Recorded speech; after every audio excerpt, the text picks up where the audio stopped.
하나님의 말씀 욥기 5장 1절에서 7절 말씀까지 우리 한 절씩 교독하도록 하겠습니다. 부르짖어 보아라. 네게 응답할 자가 있겠느냐? 거룩한 자 중에 뇌가 누구에게로 향하겠느냐?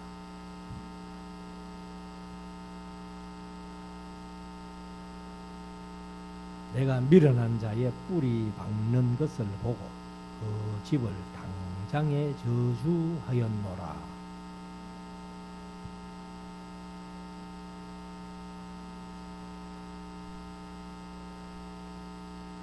그 추수한 것은 줄인 자가 먹되 가시나무 가운데 있는 것도 빼앗으며 올무가 그의 재산을 향하여 입을 벌리느니라.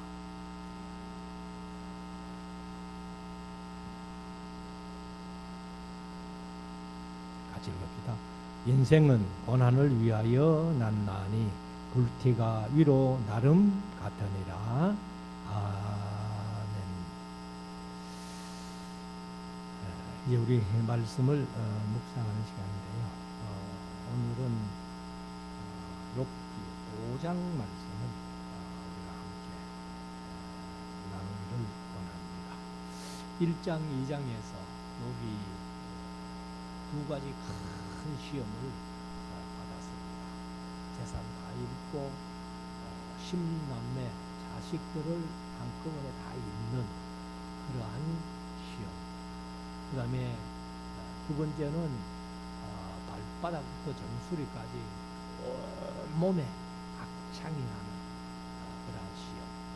물론 하나님의 허락하여서 마귀가 시험을 그래서 하나님께서는 처음에는 재산은 치되 몸에는 손대지 마라.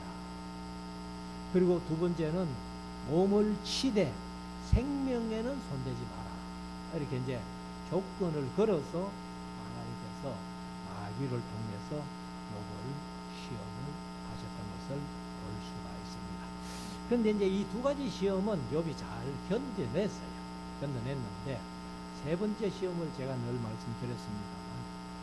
세 친구, 나중에 엘리후랑 또 젊은 친구가 하나 있습니다만, 그들이 욥을 정죄하는 일이, 그 일이 이제 이 욥기 전체를 차지하는 겁니다, 사실은. 그런데 욥이 아마 가장 견디기 힘들었던 시험 중에 하나가 세 번째 이 시험이 아닌가. 그래서 이제 이 세 친구가 각기 다른 장소입니다. 각기 다른 장소에서 어떻게 연락을 해서 욥에게 왔어. 욥의 그 모습을 보고는 너무 끔찍하기 때문에 일주일 동안을 말을 못하고 있었어요. 그러다가 이제 3장에서 욥이 자기 생일을 저주하게 되죠. 그러니까 이제 4장부터 이 엘바스, 빌다, 소발 이 세 친구가 이제 번갈아 가면서 욥을 저주하는 그런 얘기가 나오고, 그 다음에 이제 32장부터는 젊은 엘리후라는 친구가 욥과 세 친구를 싸잡아서 또 이렇게 하는 얘기가 나오고, 그리고 이제 38장부터는 하나님께서 말씀을 하셔요. 41장까지. 그리고 이제 42장에 가면 결론적으로 말씀하시는데, 이 세 친구들의 하나님에 대한 그런 얘기들이 하나님의 좀 욥과 같이 정당하지 못했다라고 하나님께서 판단해 주십니다. 그래서 우리가 이제 엘바스가 이제 첫 욥에 대한 그런 정죄를 하는 내용인데, 4장에서 시작해가지고 5장까지 2장에 걸쳐서 이제 엘바스가 정죄를 하고 있습니다. 그래서 이제 4장에서는 네가 범죄하지 않았으면은 하나님께서 너를 칠 리가 없다 하는 그런 식으로 이제 얘기를 했는데, 5장에서는 계속해서 이제 이 욥을 정죄하는 얘기인데, 오늘 7절을 제목으로 삼았습니다만은 이 제목도 사실은 옳은 것이 아니에요. 이제 엘바스가 생각할 때에 인생은 고난을 위해서 태어났다 이렇게 표현했는데, 사실은 인생이 이 세상에 태어난 목적이 우리가 하나님의 영광을 위해서 태어난다. 그러니까 뭐 안 믿는 사람들은 아예 하나님의 영광을 모르지만은, 우리 예수 믿는 사람들은 우리가 세상에 태어난 목적이 하나님을 영원하게 하고 영원토록 그를 즐거워하기 위해서 태어났다. 소열문답 1문에 말씀을 하고 있습니다. 그래서 이제 이 엘리바스가 4장에 걸쳐 4장에서 정죄하고 또 한 장 더 5장에 걸쳐서 정죄하는데, 5장 1절부터 한번 봅시다. 부르짖어 보아라. 네게 응답할 자가 있겠느냐?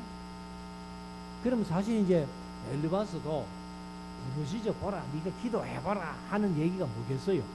하나님 앞에 기도해봐라 그 말이죠. 하나님 앞에 기도해봐라. 하나님이 그 기도 들어주시겠나?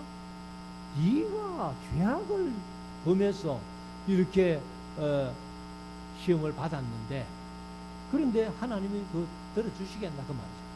그래서 거룩한 자 중에 내가 누구에게로 향하겠느냐?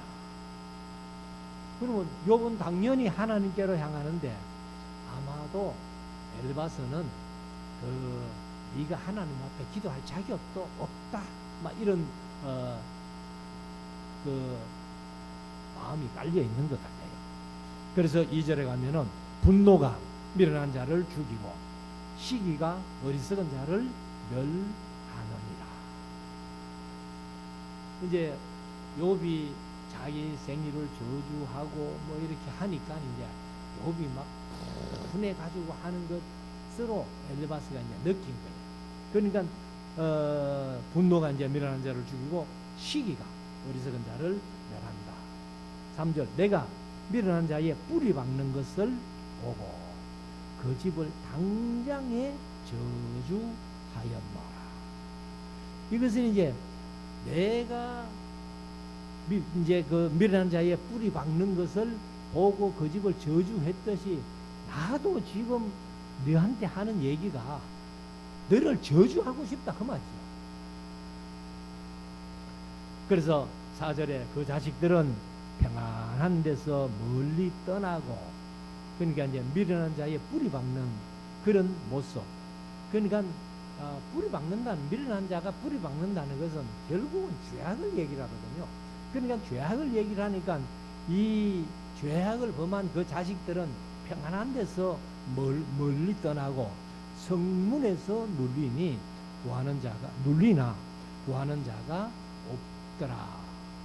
이렇게 이제 엘리바스가 자기의 어떤 그 경험이나 자기의 어떤 지식이나 이런 걸 가지고 이제 욥을 계속 이렇게 이제 정죄하는 그런 모습을 볼 수 있습니다.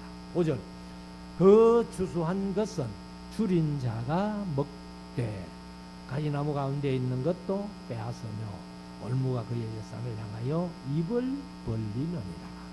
그러니까 이제 악인들은 농사를 지어도 지가 먹을 수 없다는 거죠. 다른 사람에게 다 뺏긴다. 그런 얘기고, 그리고 이제 올무가 그의 재산을 향하여 입을 벌린다. 6절 재앙은 티끌에서 나는 것이 아니요. 티끌이라는 것이 이게 이제 땅을 얘기를 합니다. 땅의 흙을 얘기를 해요. 그래서 재앙은 그냥 우연히 일어나는 게 아니다 말이에요. 근데 사실 우리가 이제 요즘도 보면은 세계 각국에서 어떤 그 지진이나 이런 것들이 일어나는 걸 보면은 그게 인간에게는 큰 재앙이지요. 근데 그게 이제 그렇게 나는 것도 있는데, 이 엘리바스는 이제 티끌에서 나는 게 아니다. 네가 지금 이렇게 고난 받는 거, 재앙 받는 거, 이거 우연히 생긴 거 아니야. 하나님 앞에 범죄했기 때문이야. 그런 식으로 이제 몰아붙이는 거죠. 그래서 고난은 흙에서 나는 것이 아니라, 같은 말입니다. 재앙은 티끌에서 일어나는 것이 아니요, 고난은 흙에서 나는 것이 아니라 인생은 고난을 위하여 난나니. 이게 이제 제목이라고 말씀드렸는데, 이것도 엘리바스가 사실 옳은 말은 아니에요. 그래서 불티가 위로 마름 같으니라. 그래서 결국 자기 엘리바스가 이제 어떤 신의 계시 같은 것을 받았는데 사람은 결코 하나님보다 어렵지 못한 것이고 인간은 완전하지 못하다. 그러니까 인간은 고난을 위해서 태어났는 존재다 라고 이제 그렇게 얘기를 합니다. 그래서 결국은 욥이 당하는 이런 어려움들이 다 죄의 결과로 초래된 것이다 이렇게 얘기를 하는 겁니다.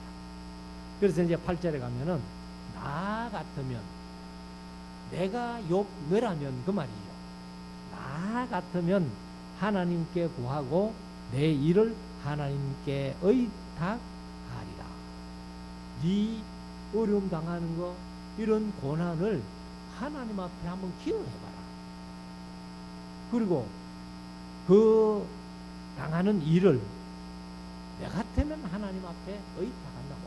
모든 걸 하나님께 맡긴다. 욥이 사실 뭐 할 게 없잖아요.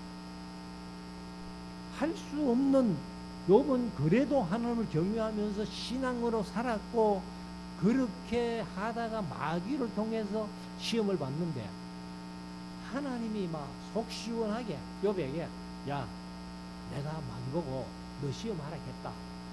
이 한마디만 욥이 아마 들었어도 이 욥기가 기록되지 않았을 거예요. 그래서 엘리바스는 이제 계속 그 하나님을 이제 얘기를 하는데 9절 하나님은 크고 청량할 수 없는 일을 행하시며 뭐 그건 사실이죠.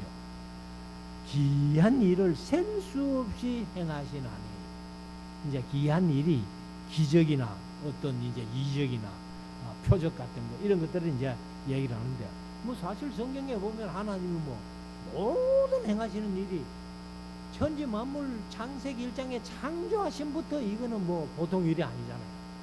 그리고 이제 이스라엘 백성들을 출애굽시키는 일, 출애굽 때에 하나님께서 이식과 기사를 보여주신 일들 이런 걸 보면은 뭐 하나님이 하시는 일들이야 뭐 셀 수 없죠. 10절 비를 땅에 내리시고 물을 밭에 보내시며 그러니까 이제 뭐 비가 하늘에서 내려오니까 밭에 물이 갈 수밖에 없는 거죠. 근데 요즘은 뭐 사람들이 다 이제 논에 물이 없으면은 물길을 끌어다가 논에 대 가지고 이제 모두 심고 이렇게 하는데 근데 옛날 같으면 그렇게도 못했을 거예요. 우리가 흔히들 뭐 제가 어릴 때 보니까 논도 좋은 논이 있는가 하면은 천수담 하늘에 비가 없으면 모내기도 못하는 그런 논들이 있더라는 거예요. 그런데 여기 이제 하나님이 비를 땅에 내리시고 물을 밭에 보내시며 낮은 자를 높이 드시고 슬퍼하는 자를 흥기시켜 안전한 곳에 있게 하시느니라. 그럼 이제 여기 흥기시킨다는 말이 어떤 이제 도움을 준다는 거예요. 그래서 안전한 곳으로 인도해 주신다 이런 의미인데 아무튼 이제 하나님은 그렇게 역사하는 분이지 너처럼 죄도 없는데 하나님이 뭐 쓸데없이 그렇게 고난을 주고 이런 하나님은 아니라는 거죠. 그러나 너는 결국 죄를 범했기 때문에 악한 일을 했기 때문에 하나님이 너를 치신 거야. 이렇게 이제 정죄를 하는 거죠. 자 12절 하나님은 괴유한 자의 개교를 파하사. 괴유하다는 것은 뭐냐면 아주 간교한 걸 얘기합니다. 교활한 걸 얘기합니다. 그래서 그런 간교하고 교활한 그런 자의 어떤 개교 계획이나 생각을 파하사 그 손으로 하는 일을 이루지 못하게 하시며 그냥 악한 자들은 하나님께서 어떤 생각을 한다 해도 계획을 한다 해도 이루지 못하게 하시는 분이 바로 하나님이시야. 그러니까 너가 지금 결국 이런 고난을 당하는 것이 하나님 앞에 범죄했기 때문에 하나님이 너를 이렇게 하시는 것 아니냐 하고 이제 정죄하는 거죠. 자, 13절. 강교한 자로 자기 괴율에 빠지게 하시며 사특한 자의 계교를 패하게 하심으로. 사특하다는 말은 이제 이 엉뚱한 길로 가는 그런 이제 꼬불꼬불하고 이제 이렇게 꽈배기처럼 이렇게 뭐 꼰다 그러죠. 그런 사람들의 어떤 생각 계교를 이제 패하게 하심으로. 14절. 그들은 낮에도 캄캄함을 만나고. 그러니까 이제 낮이면 분명히 밝아야 되는데 그런 사람들은 하나님이 낮에도 캄캄하게 함을 만난다는 거예요. 그리고 대낮에 더듬기를 밤과 같이 하느니라. 그러니까 뭐 계율하고 사특한 자들의 어떤 생각 행하는 그런 모든 일들은 이렇게 낮에도 캄캄함을 만난 것처럼 그렇게 행동하고, 그리고 대낮에 더듬기를 왜 더듬으냐? 안 보이니까. 소경들은 뭐 낮이나 밤이나 없죠. 똑같잖아요. 그러니까 이제 손으로 더듬을 수밖에 없는. 그러니까 이제 하나님께서 악한 자들은 그렇게 하시는데 욥이 네가 지금 이렇게 당하는 것은 결국 하나님께서 이렇게 하신 거야. 그러니까 네가 하나님 앞에 되게 해. 이제 그 말이야. 15절. 하나님은 하고 곤비한 자를 그들의 입의 칼에서 강한 자의 손에서 면하게 하시나니. 그러니까 궁핍한 자, 이제 곤비한 자라는 것은 궁핍하고 가난한 자를 얘기합니다. 가난한 자를 그들의 입의 칼에서 이제 강한 자의 손에서 면하게 하나님께서 보호해 주신다 그 말이죠. 그러므로 가난한 자가 소망이 있고 불의가 스스로 입을 막느니라. 그러나 앞에 사택하고 배역한 자들, 그런 사람들은 낮에도 어둡게 하고 대낮에도 더듬듯이 뭐 앞이 안 보여가지고 그렇게 하지만은 가난한 자, 하나님 앞에 우리가 이제 신약에 오면은 심령이 가난한 자, 마음이 가난한 자, 뭐 이렇게 예수님께서 말씀하십니다만은 그런 자들은 그들의 입의 칼에서, 사악한 자들의 입의 칼, 사실 사람들이 말로 사람을 죽이는 사람이 많잖아요. 그래서 강한 자의 손에서 면하게 해주십니다. 그러므로 가난한 자가 소망이 있고. 네가 차라리 가난했으면 더 나을 뻔했다. 그러니까 가난한 자는 하나님이 이렇게 칼에서도 건져주시고 강한 자의 손에서도 면하게 하시니까 그게 차라리 나은데 네가 차라리 더 가난했으면 더 나을 뻔했다. 이제 이런 식이죠. 그래서 불의가 입을 스스로 막느니라. 17절. 볼지어다 하나님께 징계받는 자에게는 복이 있나니. 그러니까 은근히 욥에게 네 지금 하나님 앞에 징계받잖아. 징계받는데 네가 하나님 앞에 참으로 회개하면은 그게 오히려 복이 된다. 이제 이런 식으로. 그러니까 끝까지 엘리바스는 욥의 어떤 정죄를 하기 위해서 그렇게 합니다. 그래서 복이 있나니 그런즉 너는 전능자의 경책을 업신 여기지 말지니라. 그러니까 이 엘리바스가 이제 욥을 정죄하는 게 뭐냐면 너 뭐 거룩한 척하고 남에게 칭찬을 혼자 다 받는 것 같이 그렇게 행동하지만은 네 소위 뒤로는 엄청나게 하나님 앞에 죄악을 많이 저질렀기 때문에 하나님이 이렇게 하시는 것 아니냐 하고 욥을 정죄하는 거예요. 그래서 이 엘리바스가 전능자가 하나님이죠. 하나님의 경책, 하나님이 이렇게 징계하는 것을 네가 업신 여기지 마라. 이것이 오히려 네게 복이 될 수 있다는 거죠. 그 얘기가 이제 여기 하나님께 징계받는 자에게는 복이 있다, 이렇게 표현하는 거예요.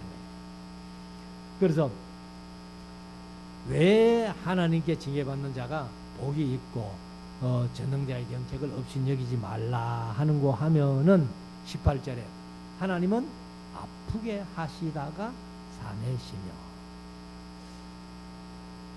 사실 하나님께서 이 아프게 하시다가 사내시는 것도 사실이에요. 사실이지만은 아예 하나님 앞에 이제 뭐 범죄로 해서 징계로 하나님이 치시는 경우는 성경에서 많이 있는데, 하나님을 잘 섬기는 사람을 괜히 시험하지 않는 거예요.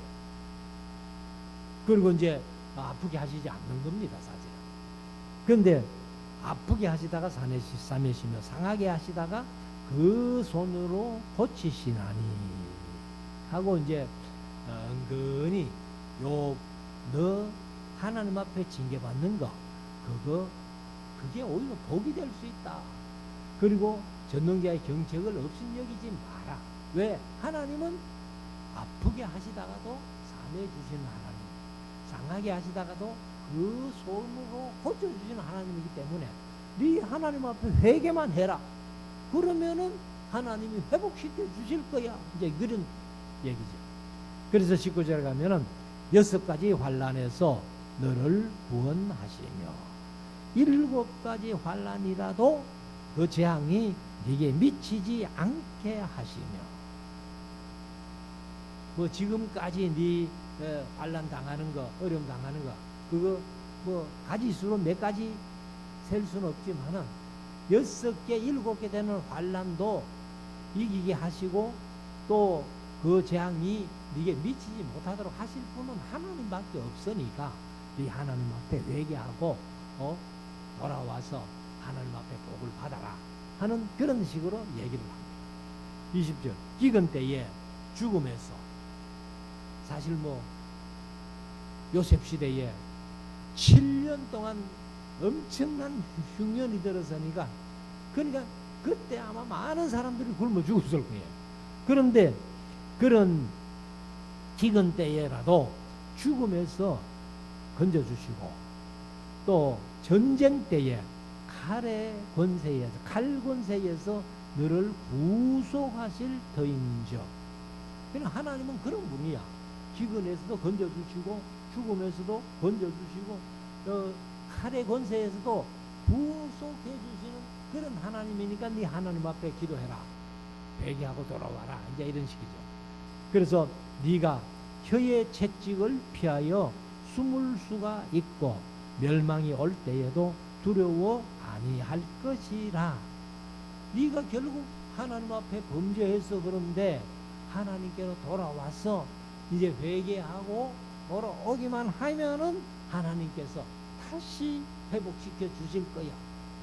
그래, 참 노비의 입장에서는 답답하지요. 앞에 말씀드렸나 아마. 하나님께서 내가 너를 지금 마귀를 통해서 시험하는 거야 한마디만 해줬으면은 욥은 전혀 이런 토론 못 할 거예요. 그런데 하나님은 아무 말씀 안 하시지요. 그리고 새 친구는 뭐 번갈아 가면서 8번씩이나 변론하죠. 나중에 엘리후까지 그렇게 욥을 정죄해야 되니까 욥이 그야말로 첫 번째 시험, 두 번째 시험보다도 이 세 친구가 정죄하는 그 시험, 그게 훨씬 더 힘이 들었다는 겁니다. 자, 그래서 21절에 가면은 네가 혀의 채찍을 피하여 숨을 수가 있고 멸망이 올 때에도 두려워 아니할 것이라.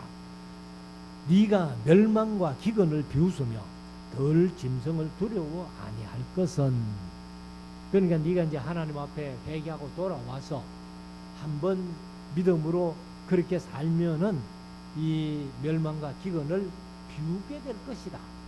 그리고 덜짐승도 두려워 아니하게 될 것이다. 그래서 아니할 것은 23절 밭에 돌이 너와 언약을 맺겠고, 밭에 돌이 너와 언약을 맺겠고. 사실 뭐 돌하고 언약을 해봐야 뭐 그게 무생물인데 무슨 그게 뭐 인격입니까? 뭐 언약도 안 되지요. 그리고 덜 짐승이 너와 화친할 것임이니라. 그러니까 엘리바스는 계속해서 네가 범죄했으니까 이런 일을 당했고 너는 지금이라도 돌아오면 하나님이 너를 이렇게 회복시켜 주실 거야 하는 그런 이제 정죄를 계속합니다. 자, 24절 네가 네 장막의 평안함을 알고 네 우리를 살펴도 이런 것이 없을 것이며. 사실 여기 뭐 42장에 가면은 그 갑절에 짐승의 숫자가 꼭 갑절이에요. 자식도 사실 10명 죽었는데 또 10명을 줬으니까 갑절이잖아요. 그렇게 이제 회복하는데 지금 엘리바스가 한 이런 말들 때문에 그렇게 회복시켜 주신 게 아니잖아요. 그래서 42장에 가면은 엘리바스, 빌다, 소발 세 친구의 말이 내게 대하여 한 말이 내 종 욥의 말같이 정당하지 못했다 하고 그들이 잘못했다고 하는 것을 하고 욥을 이제 그 시험을 이긴 것에 대한 하나님의 복을 주신 거지. 25절 네 자손이 많아지며 네 후예가 땅에 풀 같을 줄을 네가 알 것이라. 그러니까 네가 죽어도 엘리바스는 네가 하나님께로 회개하고 돌아왔어. 그렇게 하나님을 바르게 섬기기만 하면 이런 복을 줄 거야 하는 그런 얘기인데 욥은 뭐 전혀 그런 게 없잖아. 26절 네가 장수하다가 무덤에 이르리니. 뭐 욥이 지금 당장 죽는 건 아니잖아. 왜? 마귀에게 생명에는 손대지 말라고 했으니까.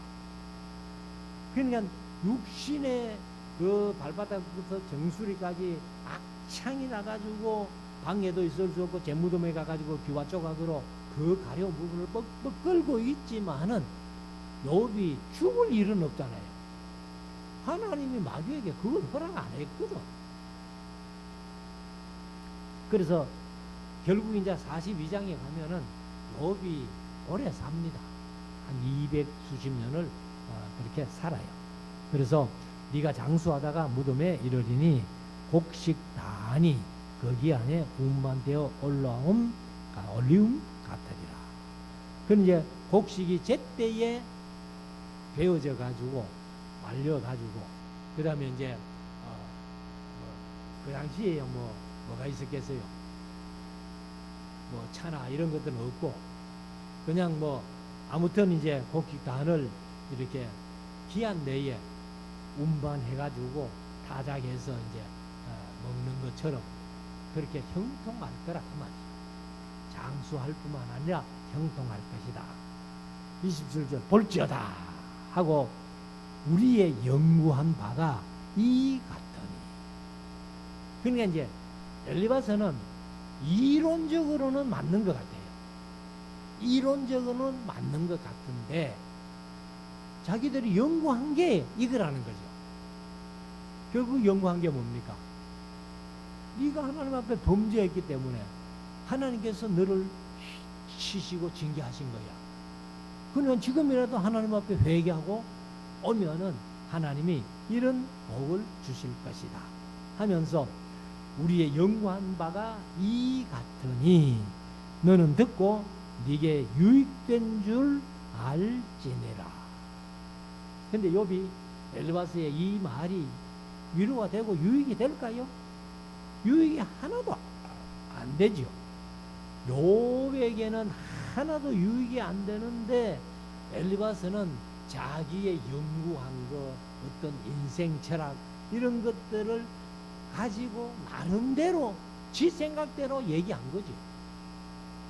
그러니까 제가 이제 자주 말씀드립니다만 42장에 가면 너희들 한 말이 내 종 욥의 말같이 정당하지 못하다는 거예요. 그래서 우리가 이런 걸 볼 때에 사람이 뭘 많이 연구해가지고 사람을 가르친다는 거, 그거 별로 좋은 게 아니라는 거예요. 오늘날은 뭐 우리가 하나님께서 주신 66권의 성경이 있으니까 성경 말씀대로 배워서 알고 순종하고 실천하면은 하나님이 그렇게 복을 주시기로 약속을 했기 때문에, 그래서 엘리바스의 말도 100%다 틀리면은 안 되죠. 이단들도요 100%다 틀린 게 아닙니다. 이단이 뭐예요? 달을 이자 끝 땅자입니다. 이단들도 얘기하는 게 맞는 것 같아. 맞는 것 같지만은 끝에 가면은 틀린다는 거예요. 그래서 이단이 되는 거예요. 그래서 우리가 욥을 생각해 볼 때 엘리바스가 이제 첫 변론입니다만은 결국은 너 범죄했기 때문이니까 회개하고 돌아와라. 그러면은 하나님이 네게 복을 주실 거야 하는 그 말. 그런데 전혀 욥에게는 유익되지 않는데 네가 내 한 말대로 하면 네게 큰 유익이 있을 거야, 이렇게 얘기를 한 엘리바스. 그래서 제가 처음에 말씀드렸습니다만 남을 정죄하는 것은 성경 말씀을 인용한다 할지라도 잘못이다 하는 것을 우리 마음속에 새겨서 우리는 남을 정죄하는 일보다는 내 스스로가 하나님 앞에 바로 서려고 애를 쓰는 우리 모두가 될 수 있기를 주의 이름으로 축원합니다. 기도.